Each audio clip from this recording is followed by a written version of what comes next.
نحن في تحالف العزم وقيادات تحالف العزم أخذنا على عاتقنا أن نهتم بالقطاع الصحي أيضا، ووجدنا في بعض الأقضية والمحافظات أكو إهمال. طبعا الدولة ما عندها الإمكانيات والقدرة، وهذا مو مبرر، لكن واقع الحال ما عندها القدرة والإمكانيات أن ترتقي بمستوى الواقع الصحي، فأخذنا على عاتقنا جزء أن نساهم ونشارك في دعم المؤسسات الطبية اللي تخدم المواطنين.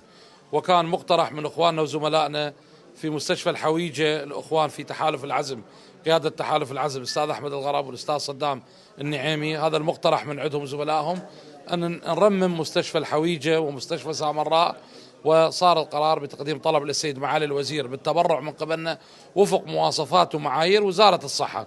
فكوادرنا اللي موجودة واللي جت الفنية عملت، وتابعهم الأستاذ صدام النعيمي المهندس وفق المواصفات اللي هم حاطيها ومعاييرهم.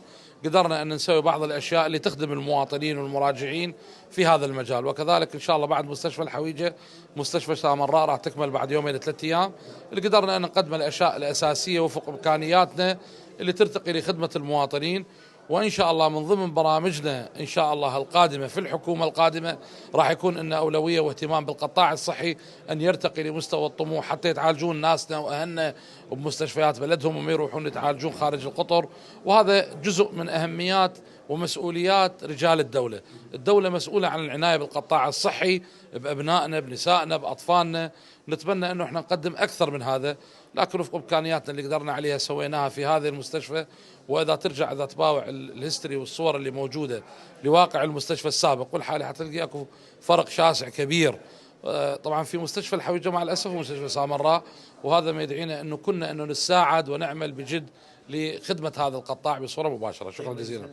والله احنا نتمنى مو تكرر المبادرات، نتمنى نبني مستشفيات بمستوى عالمي يرتقي مستوى الطموح، كوادرنا الطبية نرتقي بالتخصيصات المحددة لوزارة الصحة. مو قضيتنا ترميم ونسوي احنا قادة سياسيين، احنا نبني المستشفيات، احنا نسوي الكوادر، احنا نطور قطاعنا الصحي. انا اعتبر هاي المبادرة اصلا من المعيب علينا كأطراف سياسية موجودة تصير القضية انه احنا نتبرع ونسوي، لا، احنا نبني مستشفيات ترتقي بمستوى التنافس العالمي بالقطاع الطبي، حتى وعندنا كوادر واطباء عمالقه الطباء العراقيين في اي بلد تروح تزور تلقى الدكاتره والاطباء هم كلهم عراقيين في اي مكان.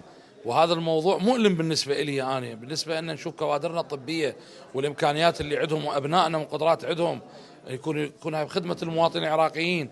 فاحنا نسعى جاهدين في تحالفنا. احد القضايا الاساسيه قضايا عنايه القطاع الصحي في رفده في كل الاشياء والامكانيات اللي ممكن ان تخدم المواطنين. شكرا جزيلا. شكرا.